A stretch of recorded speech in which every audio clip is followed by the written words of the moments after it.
Hello students, welcome back to my YouTube channel. I am Neelam from Bhopal. हम सब काफ़ी time से पढ़ते आ रहे हैं साथ में और भी आगे भी पढ़ते रहेंगे। और आप जिस तरह से अपना मुझे साथ दिखा रहे हैं मुझे और भी अच्छा लग रहा है। तो आज हम फ्रैक्शन का जो डेसिमल फ्रैक्शन है इस पर बहुत अच्छा सा डीपली डिस्कशन करने वाले हैं। तो प्लीज़ सबसे पहले मुझे लाइक और सब्सक्राइब करते रहिएगा अगर आपको सब कुछ समझ में आता है और आपको अगर बेनिफिट हो रहा है तो। और सभी मेन जो है कि एसएससी, रेलवेज़ और आपके एग्ज़ाम्स जो होते हैं इसमें आपका टर्मिनेट और नॉन टर्मिनेट जो पार्ट आता है, जो आपको सबसे टफ पार्ट लगता है, आई थिंक मुझे लगता था, तो मैं आज उसी के बारे में आपको सिखाने वाली हूँ। तो सबसे पहले तो मैं आपको एग्जाम्पल बता रही हूँ, आप उन्हें वॉच करिए। 7/8, जैसे कि ये जो है 7/8 ये एक फ्रैक्शन के फॉर्म में है। हम फ्रैक्शन से डेसिमल और डेसिमल से फ्रैक्शन में कन्वर्ट करेंगे। तो 7/8 में मैं अगर 7 में 8 से डिवाइड लगाती हूँ तब हमें इस कंडीशन में जो बेसिक मेथड है वही अप्लाई करनी है। 0.8 ज़ा 64 एंड दिस इज 6, 0 8 7 ज़ा 56 and this is 4 and this is 5 and reminder is 0 0। आपका जो शेषफल है वो आपका कुछ भी नहीं है और भागफल है वो भी आपका एंड हो गया है। तो इस तरह की जो कंडीशन होती है हम अपनी जो मैथमेटिकल लैंग्वेज में बोलेंगे कि ये टर्मिनेट हो गया। टर्मिनेट मतलब एक समय के बाद ये रुक गया, हिंदी में आप इसे शांत कहेंगे, ठीक। और अगर ये रिमाइंडर 0 मेथड रुकती है तो आपको टर्मिनेट कहना है। मैं एक और एग्जांपल आपको यहाँ पर समझाती हूँ, जैसे कि है 1/3, ठीक। हम 1 में 3 से जब डिवाइड लगाते हैं तो देखिए हमने बेसिक मेथड ली 9 3 1 एंड दिस इज 0 3 3 ज़ा 9 एंड 1 3 3 3 ज़ा 9। तो आप यहाँ पर वॉच करिए, मेरा मकसद आपको डिवाइड लगाना सिखाना नहीं है, मेरा मकसद आपको ये मेथड समझाना है। तो यहाँ पर ये जो है ये रिपीट होता जा रहा है, आप कितना ही डिवाइड लगा लो ये एंड नहीं होगा। और ये जो 1 है जो रिमाइंडर बच रहा है ये बचता ही जाएगा। मतलब इस कंडीशन में जब ऐसी कंडीशन आपके पास अराइज होती है तब हम इसे कहते हैं नॉन टर्मिनेट। क्या कहा जाता है इसे? Non terminate. एग्जाम में सिंपल सी कभी कभी डेफिनेशन भी पूछ ली जाती है नॉन टर्मिनेट, और इसे अशांत दशमलव भी कहा जाता है। तो आज हम टर्मिनेट और नॉन टर्मिनेट जो टाइप्स हैं डेसिमल में इनके क्वेश्चंस देख रहे हैं और आगे इनके मैं आपको नॉन टर्मिनेट से फ्रैक्शन में कन्वर्ट सिखाने वाली हूँ। तो प्लीज़ जब भी आपको इस तरह का क्वेश्चन आता है तो आप वहाँ समझ जाइए कि नॉन टर्मिनेट है और जो यहाँ पर 3 रिपीट हो रहे हैं हम इसे 0.3 का बार इस तरह से रिप्रेजेंट करते हैं। बार जिस भी नंबर के ऊपर होगा उसका मतलब है कि वो आपका रिपीट हो रहा है। तो चलिए अब हम कुछ एग्जाम्पल्स देखते हैं। तो आज हम डेसिमल में टर्मिनेट, नॉन टर्मिनेट, शांत और अशांत दशमलव सीखने वाले हैं। और मैंने आपको इसमें नॉन रिपीटेड होता है, कोई भी जो नंबर होगा वो नॉन रिपीटेड, और यहाँ पर जो होता है रिपीटेड वाली कंडीशन आती है। यहाँ पर जो कंडीशन आती है वो रिपीटेड वाली कंडीशन आती है। तो अब आपको टर्मिनेट और नॉन टर्मिनेट में डिफरेंस समझ में आ गया है।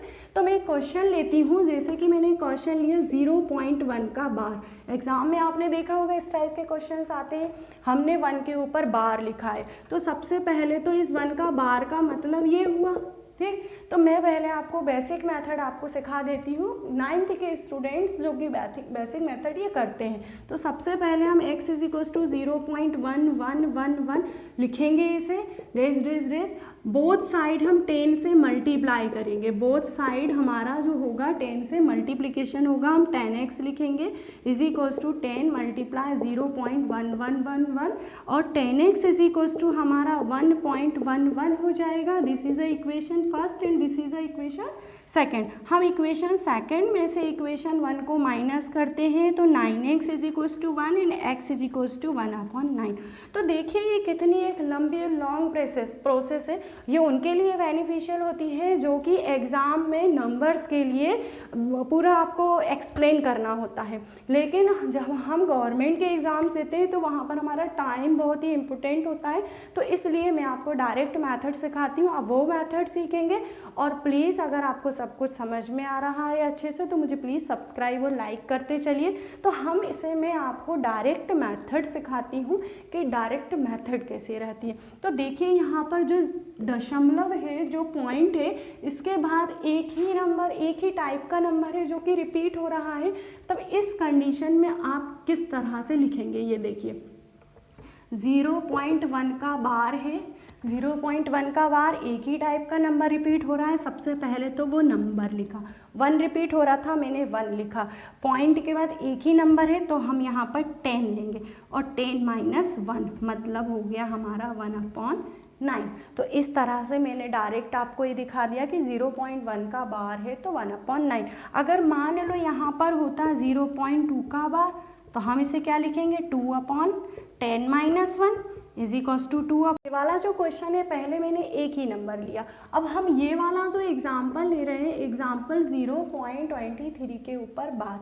तो सबसे पहले तो आपको ये समझना है कि ये बार कैसा रिपीट हो रहा है।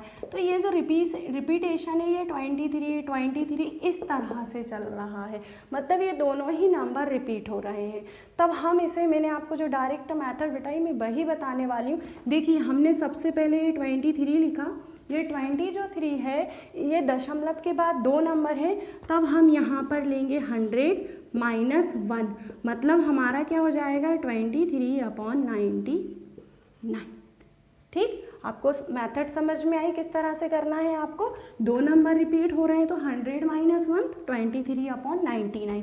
जैसे कि अभी तक हमने 0.0 पॉइंट कुछ नंबर्स लिए थे, लेकिन मान लो कि 0 की जगह पर आपको कोई और नंबर मिल जाता है। अब देखिए यहाँ पर मैंने ले लिया 5.2 बार।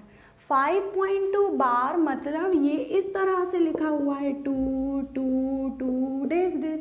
तो हम इस टाइप के जो क्वेश्चंस होंगे उन्हें किस तरह से करेंगे, आप ये वॉच करिए। तो सबसे पहले तो ये जो 5.2 बार है, मैं इसे 5 + 2 का बार लिख सकती हूँ। ठीक, 5 + 0.2 का बार हम इसे लिख सकते हैं। और मैंने अभी आपको बताया था कि 0.2 का बार आप 2/9 लिख देंगे डायरेक्ट, क्योंकि हम 1 नंबर पर सीख गए हैं डायरेक्ट किस तरह से करना है। तब मैं इसे 5 + 2/9 लिख दूंगी और इसे हम सॉल्व कर देंगे। 9 5 = 45 + 2/9 मतलब 47/9 आपका ये डायरेक्ट आंसर हो जाएगा। तो देखिए यहाँ मैंने किस तरह से किया, 5.2 बार ये 2 आपका रिपीट हो रहा है। मुझे ये इस नंबर को निकालना मैं सीख चुकी हूँ, 0.2 के बार को किस तरह से निकालते हैं। हमने डायरेक्ट इसे लिखा प्लस के फॉर्म में करके और आपको ये आंसर मिला। तो इस टाइप के क्वेश्चन देख के कभी कंफ्यूज नहीं होना है। अब हम और भी क्वेश्चन देखते हैं, हम लेवल को बढ़ाते हुए सारे क्वेश्चन देखेंगे। अब हम ये वाला जो क्वेश्चन देख रहे हैं, इसमें है 23.43 बार। हम इस क्वेश्चन को हमारी वही डायरेक्ट मेथड से करेंगे, और आप भी एग्ज़ाम में डायरेक्ट मेथड से ही करना। तो देखिए इसको मैं वही तरीके से लिखूँगी, 23.43 का जो बार है, इस नंबर को हम इस तरह से लिख सकते हैं 23.0.43 का बार। इसे हम इस तरह से लिख देंगे और हमें वही इसे ये 2 नंबर रिपीट हो रहे हैं, तो 23 + 43/99 हो जाएगा। और इसे हम जब सॉल्व करेंगे तो 23 × 99 + 43/99 इज 23/20/99। इस तरह से आपका ये वाला जो क्वेश्चन है, इसका आंसर आपको मिल जाएगा। तो मेथड आपकी वही है जो मैंने आपको छोटे से नंबर से स्टार्ट की थी। तो इस तरह से आप कितना ही बड़ा क्यों ना क्वेश्चन आ जाए, आप सॉल्व कर सकते हैं। चलिए अब हम और भी क्वेश्चन देखते हैं। अब हम ये वाला जो एग्जाम्पल देखते हैं, देखिए मैंने अभी लिया था 23.43 का बार। उसी टाइप से ये वाला जो क्वेश्चन है 1.27 का बार। तो वही मेथड है आपकी, 1 + 0.27 का बार हमने लिखा। इसका मतलब आप पहचान ही गए होंगे कि ये 27 रिपीट हो रहा है। तो इसे हमने लिखा 1 + 27/100 - 1। तो 1 प्लस 27 अपॉन 9 ओके। अब हम इसे मल्टीप्लाई करेंगे तो 126 अपॉन 99, ये आपका डायरेक्ट आंसर। देखिए आप बहुत ही कम सेकेंड में क्वेश्चन को सॉल्व कर पा रहे हैं। अब हम और भी क्वेश्चंस देखते हैं। ये वाला जो क्वेश्चन है, आप इस क्वेश्चन में ध्यान से देखिए कि यहाँ पर बार वाले नंबर के साथ एक और नंबर है। तो सबसे पहले तो इस नंबर को देखिए, ये इस तरह से नंबर है आपका, ठीक। तो जब भी इस तरह का क्वेश्चन आ जाए तो सबसे पहले आपकी प्रायोरिटी होती है सिर्फ इस बार वाले नंबर को इस तरफ शिफ्ट करना। तो आप देखिए x इज इक्वल्स टू, मैं इसे लूँगी 4.32 बार, और जब इस पॉइंट को हमें यहाँ शिफ्ट करना होगा तो हमें 10 से मल्टीप्लिकेशन करना पड़ेगा। तो 43.2 का बार, मतलब जब मैंने यहाँ पर 10 से मल्टीप्लाई किया तो ये जो पॉइंट था ये शिफ्ट हो गया। तो आपका मेन जो एम होना चाहिए, ये बार सिर्फ सिंगल यहाँ पर रह जाए ताकि हम जो मेथड है हमारी वो अप्लाई कर सकें। तो 43.0.2 का बार, तो हम इसे डायरेक्ट किस तरह से लिखेंगे, 43 plus 2 upon 9 and this 10x is equals to 9 3 ज़ा 27, 9 4 ज़ा 36, 3 87 plus 2 upon 9 and x is equals to 389 upon 90। तो इस टाइप का जो क्वेश्चन है, देखिए मैंने किस तरह से किया। सबसे पहले तो मैंने इसे आपको लिख कर दिखाया, फिर इस पॉइंट को इधर शिफ्ट करने के लिए 10 से मल्टीप्लाई किया मैंने, बोथ साइड मल्टीप्लाई बाय 10 किया मैंने। फिर इसके बाद में यहाँ से आपकी वही जो मेथड जितने भी हम क्वेश्चंस में करते आ रहे हैं वही मेथड को अप्लाई किया, देन इस 10 का यहाँ मल्टीप्लाई किया तो आपको ये जो नंबर मिल गया। तो हम एक दो क्वेश्चंस और देखते हैं। 13.712 का बार, तो इस क्वेश्चन में देखिए ये जो 12 के ऊपर बार रिपीट हो रहा है, मतलब ये जो आपका है 7.121212 इस तरह से आया हुआ है। तब हमारा वही जो इसमें इस टाइप के क्वेश्चन में आपको दो स्टेप्स लेनी होगी कि इस पॉइंट को यहाँ पर शिफ्ट करना होगा। तो एक नंबर है तो 10 का मल्टीप्लाई, दो नंबर है तो 100 का मल्टीप्लाई, जितने नंबरों से हमको पॉइंट शिफ्ट करना है हम उतने नंबर ऑफ ज़ीरो का मल्टीप्लाई करेंगे। तो देखिए x इज इक्वल्स टू 15.712 का बार, तब हमें इस पॉइंट को यहाँ शिफ्ट करना है तो हम मल्टीप्लाई करेंगे बोथ साइड मल्टीप्लाई बाय 10, हम 10 से मल्टीप्लाई करेंगे, then 10x is equals to 157.12 का बार, और वही हम उसी तरह से इसे लिख देंगे 157 प्लस 12 अपॉन 100 माइनस 1। तो ये 100 माइनस 1 हमारा क्या हो जाएगा, 99 हो जाएगा, और फिर हम इसे मल्टीप्लाई करेंगे और डायरेक्ट हमारी मेथड हो जाएगी। तो हम इसे मल्टीप्लाई करते हैं, 10x is equals to 157 multiply 99 plus 12 upon 99, 157 multiply 99 plus 12 upon 99, 10x is equals to, तब हम इस 10 को यहाँ मल्टीप्लाई करेंगे और कैंसिलेशन के बाद ये हमारा सरलतम रूप आ जाएगा। मतलब जब भी अगर आपको लगता है कि आपको कैंसिलेशन भी करना है तो आप वहाँ पर कैंसिल भी करेंगे और आपके सरलतम रूप में भी करेंगे। तो अभी हमने काफ़ी सारे क्वेश्चंस देख लिए। देखिए हम ये वाला क्वेश्चन और देखते हैं, इससे भी शायद अगर अभी भी नहीं समझ में आएगा तो और अच्छे से क्लियर हो जाएगा। तो x इज इक्वल्स टू हम लेते हैं 0.235 का बार, मतलब ये 3535 रिपीट हो रहा है। तो हमें वही करना है, सबसे पहले तो इस पॉइंट को यहाँ शिफ्ट करना है। तो 10x इज इक्वल्स टू 0 हट जाएगा, 2.35 बार आ जाएगा। अब हमारा ये जो है बेसिक फॉर्म में कन्वर्ट हो गया है। तो 10x is equals to 2 plus 0.35 bar लिख देंगे, और 10x इज इक्वल्स टू हम 2 प्लस 35 अपॉन 99 लिख देंगे, और 10x is equals to 2 multiply 99 plus 35 upon 99 198 plus 35 upon 99 और इस ज़ीरो को मैं यहाँ ट्रांसफ़र कर देती हूँ। देन आप इसे सॉल्व करके आपका आंसर निकाल सकते हो। तो ये जो क्वेश्चंस हैं इस टाइप के इनकी आप शायद मेथड अच्छे से सीख गए होंगे।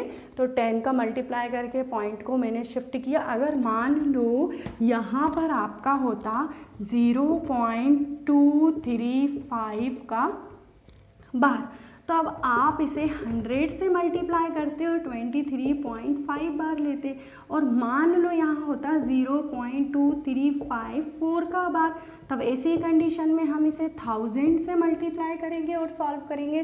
तो इस तरह से जब भी आपके क्वेश्चंस आते हैं, पॉइंट को आपको क्वेश्चन देख लिए, डेसिमल फ्रैक्शन के टर्मिनेट और नॉन टर्मिनेट देखा, शांत और अशांत दशमलव देखा, और हमने नॉन टर्मिनेट से हमने फ्रैक्शन में परिमेय संख्या में बदली। अगर एग्जाम में आपको ये पूछा जाए कि मान लो 7/8 लिखा हुआ है, मान लीजिए कि 7/8 लिखा हुआ है, तो ये जो नंबर है वो टर्मिनेट है, शांत दशमलव है या फिर अशांत दशमलव है, तो इस टाइप की पहचानने की एक डायरेक्ट जो ट्रिक होती है, कभी कभी हम डायरेक्ट भी बता सकते हैं। तो वो देखिए, अगर यहाँ पर 7/8 है तो यहाँ पर जो हर है इसका अगर गुणनखंड, इसका अगर हम गुणनखंड निकालें तो इसमें 2, 5 या 2 और 5 आता है, आ जाए, तो इस टाइप के ये होते हैं टर्मिनेट, मतलब ये होते हैं शांत दशमलव होते हैं। और अगर 2 और 5 नहीं आते हैं तब ये नॉन टर्मिनेट और अशांत दशमलव होते हैं। मतलब आप डायरेक्ट क्वेश्चन को देख के आप बता सकते हैं, डायरेक्ट आप फ्रैक्शन को देख के बता सकते हैं, लेकिन आपको अगर डेसिमल में क्वेश्चन दिया है, नॉन टर्मिनेट में दिया है, तो वो आपको सॉल्व करके आंसर निकालना होगा। तो प्लीज़ इस जो मैंने आपको आज जितना भी पढ़ाया इसे आप बहुत अच्छे से सीख चुके होंगे, और नोट्स बनाते रहिएगा। ये बहुत ही इम्पोर्टेंट टॉपिक है और आपके एग्ज़ाम के व्यू पॉइंट से ये क्वेश्चंस बहुत ही इम्पोर्टेंट है। तो इसी तरह आप लोग मेरे साथ पढ़ते रहिए और लाइक और सब्सक्राइब करते रहिए। Thank you for watching me.